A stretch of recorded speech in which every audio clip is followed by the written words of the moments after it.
la deuxième méthode qui va être intéressante, ça va être de mettre toute cette composition-là dans une nouvelle composition.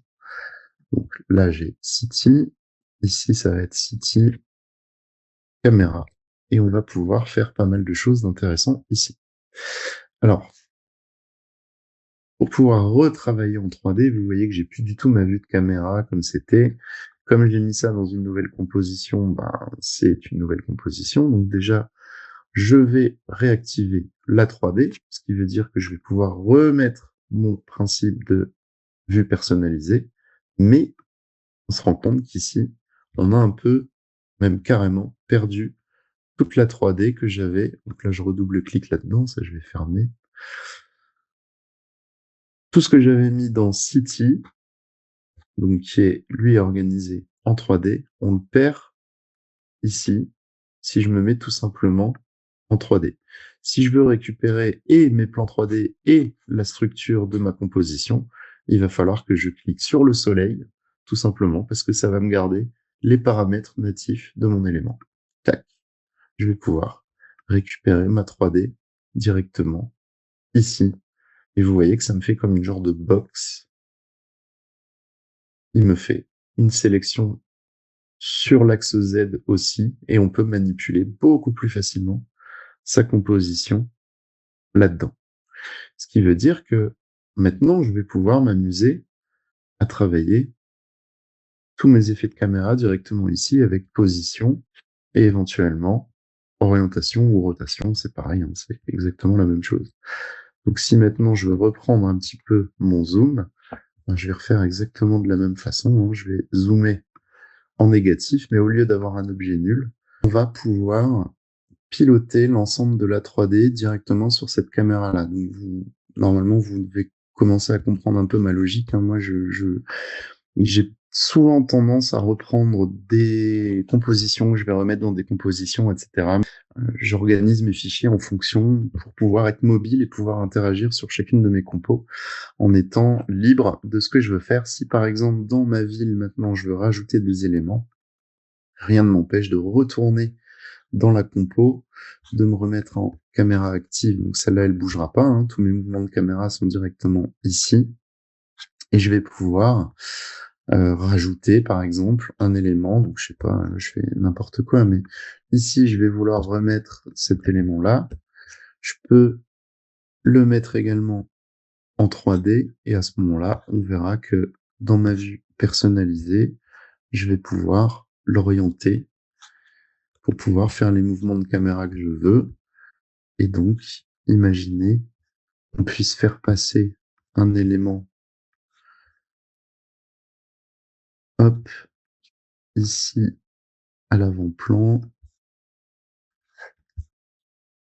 Et voilà, je le décale. J'ai pas besoin de voir exactement ce que je fais, hein. C'est la logique 3D basique. Je vais décaler tout ça, et puis je vais le mettre un petit peu plus loin. On va voir ce que ça donne.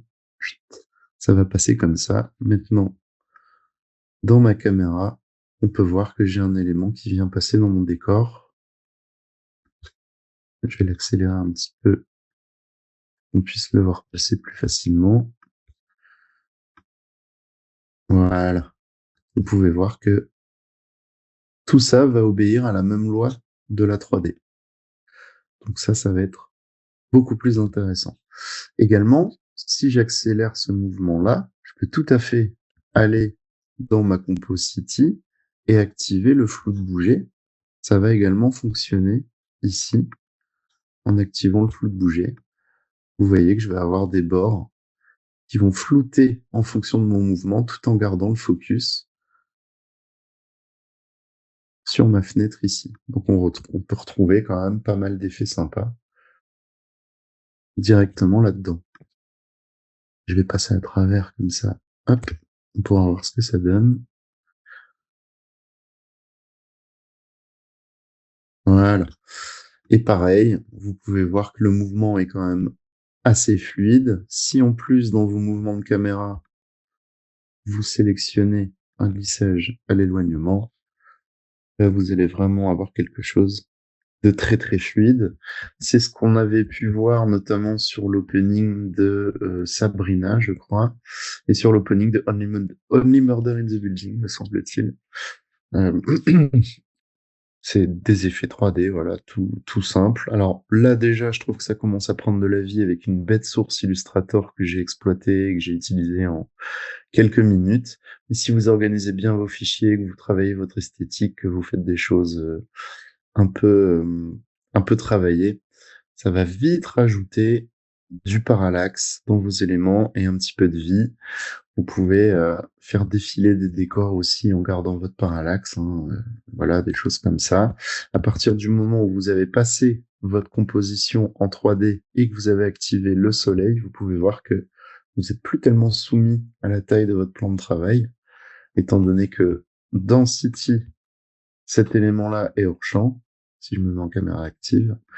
L'élément rouge que j'ai posé est hors champ, par contre on le voit complètement ici si on déplace la composition. Donc vous pouvez quand même vous permettre de faire pas mal de choses dans cette structure de composition. C'est que je peux tout à fait dupliquer, par exemple, ma composition. Ici, je vais lui enlever tous ces points. Et je peux, par exemple, m'amuser, quand c'est bien organisé, ça peut être intéressant, à rajouter des arrière-plans.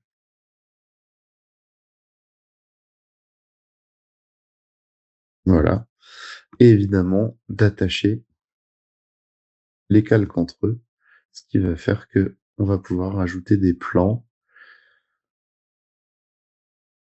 et réussir à avoir quelque chose de assez rapidement très vivant, hein. C'est-à-dire que quand vous utilisez ce système-là, rien ne vous empêche après de venir changer des couleurs ou tout simplement de venir dupliquer la compo City et puis la faire évoluer au fur et à mesure pour avoir quelque chose de plus vivant et d'un petit peu différent à chaque fois. Par exemple, ici, je vais changer les couleurs de mon bâtiment en diminuant la luminosité. Voilà, donc si maintenant mon élément City, je viens de faire apparaître dans le projet, je le duplique et puis je viens le remplacer en appuyant sur Option. Je vais venir remplacer mon élément City par City 2. Il va me changer l'intérieur de la compo. Je peux maintenant masquer le ciel, masquer peut-être ce truc-là. Et je vais avoir deux compositions. Je vais mettre ça derrière. Hop. Et je vais pouvoir maintenant avoir des parallaxes sur plusieurs plans 3D découpés. Encore une fois, hein, je peux le dupliquer une deuxième fois, rajouter un plan de l'autre côté.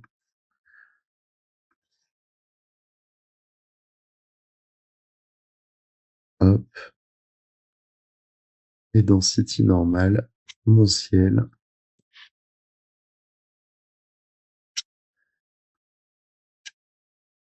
Je vais venir le mettre beaucoup plus derrière. Et je peux aussi l'augmenter considérablement à ce moment-là. Je peux même le faire encore beaucoup.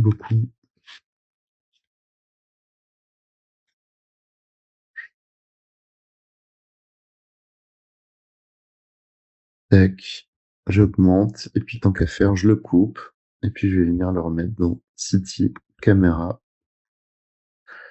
et je vais pouvoir le piloter directement ici.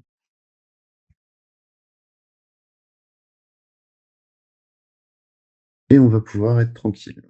Donc ça, c'est une solution que j'utilise relativement beaucoup en motion design, ce qui permet d'être un peu 50-50 sur la création graphique, hein. C'est-à-dire que là, si j'ai du temps, de la place, ou que j'ai envie de changer un peu la structure de mon fichier, je peux tout à fait rajouter des arrière-plans au fur et à mesure. On n'est pas obligé de tout concevoir tout de suite. Il faut aussi rentrer dans la logique du motion designer, hein. Le motion designer, il va pas toujours tout préparer à l'avance.